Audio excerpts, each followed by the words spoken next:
What's up guys, Cody over here, and today I'm going to give you my review on the game Final Fantasy 15. I know that I have given you a couple videos about it, whether it was my first initial impressions or a couple things that I noticed about Final Fantasy 15, but here is my full review of the full game. I finally got to finish the whole thing, and here it is. So what I'm going to be doing is I'm going to be giving you my positives, and then I'm also going to be giving you my negatives of the game and what I thought overall. I want to let you know before I actually go any further that there are going to be spoilers. There's no way that I can review this game without giving you spoilers. So if you haven't played the game and you don't want to be spoiled, I suggest that you take a step back from this video, but do come back when you're done playing the game, or if you don't mind hearing spoilers, or if you have played the game and want to agree or disagree and comment below with me, please feel free to do so. I'm going to give you my negatives first because I think that I want to end this video with a lot more positive. Okay, so my negatives, well, this one is actually I'm on the fence about because I like both and I also don't like it. Half of the game is non-linear and the other half is linear. I much prefer the linear part once you had to get into specific quests. The non-linear part is what took the longest for me to play, and that's why I lagged so much, because I was doing so much in a portion of the non-linear version. And oftentimes, you know, you can get lost, and I do love open world games. I just didn't think it really worked too well for Final Fantasy 15, so I will say that I kind of wished that they played more of a linear version for most of the part, because that is when the story actually started falling back into place. Because I think another negative for me was, in fact, kind of the storyline and the fluidity of it and the pacing of it. You kind of just got lost, and the fact that it was half linear, half non-linear didn't really help having it being like that. The storyline was kind of choppy. I kept getting a little confused, and I think I'm pretty smart, but the puzzle pieces were a little messy. Some of the things never really got resolved, and then other things just came out of nowhere. But overall, the storyline was a little choppy, but it doesn't, you know, mean that the game itself was terrible. The villain, I didn't really like him too much. He starts off as a mysterious guy, and for me, you see a hipster with muscles, you know, the fedora hat and the scarf and being all cryptic and stuff and being all shady. Why would you trust him anyway? But regardless of that, he was not a very strong villain. You know, he's no Golbez. He's no Sephiroth. He was just like a guy that claims immortality, and I was not convinced that he was someone to be scared to go to last battle with. That's how I felt in any of the Final Fantasy games that I played. Every time you have that final battle, you do feel scared and shit, I'm gonna die maybe in this battle. But I didn't feel that way with this villain, and I don't think he was a very strong guy to lead, like to be the main antagonist of this video game. So that was another weakness for me for the game.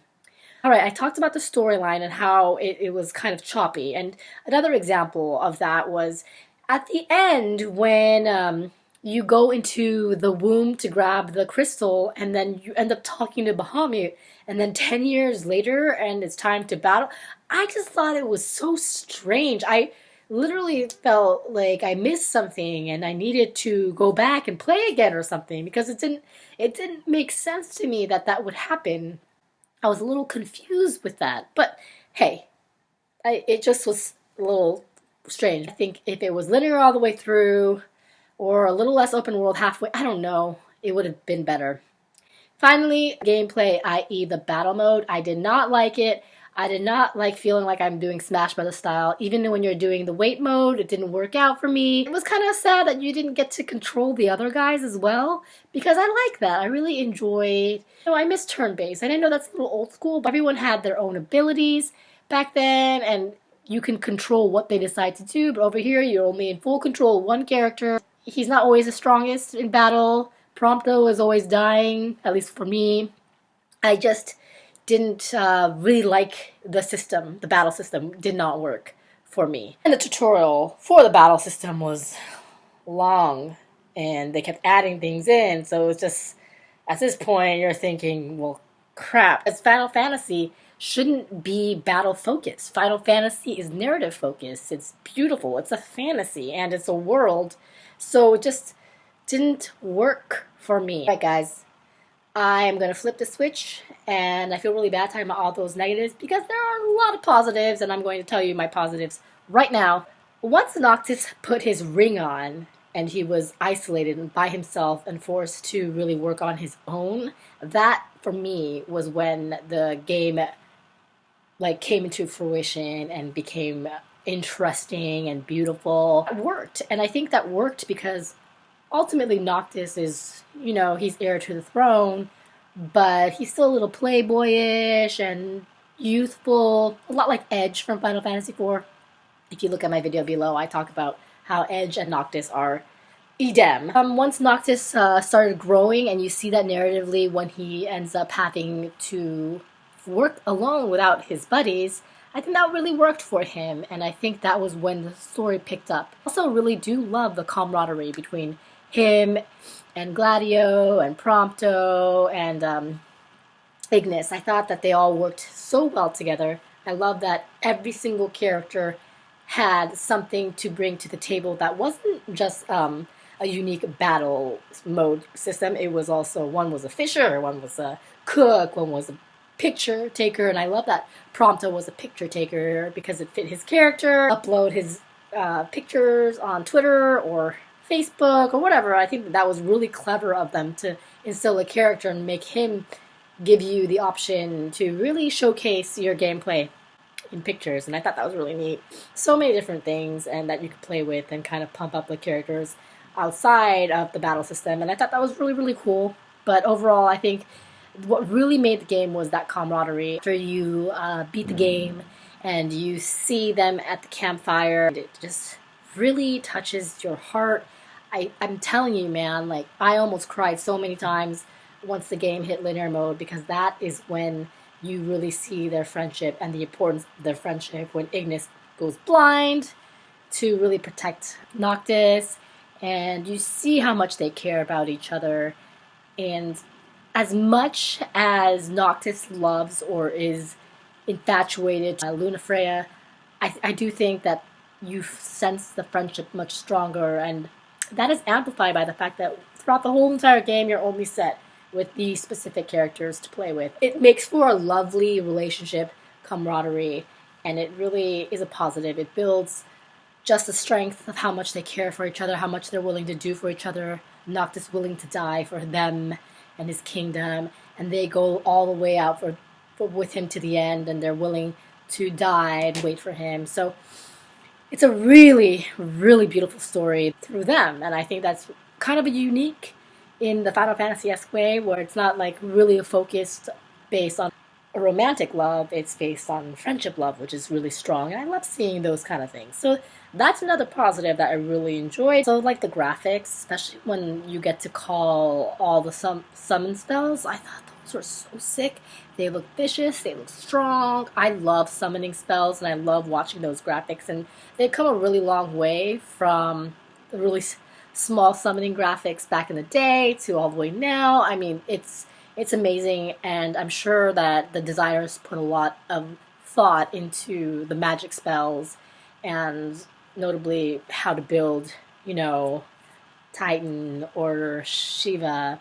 Very emotional ending that was very positive for me. I loved that so much. That is what you want in a Final Fantasy game. You want to love these characters, and you want to feel heartbreak for them when things don't go the way you want it to go, because you know that the ultimate sacrifice is coming, or that it came, and it's just so sad, and you don't want it to be that way. The ending really made up for the choppiness of the game for me.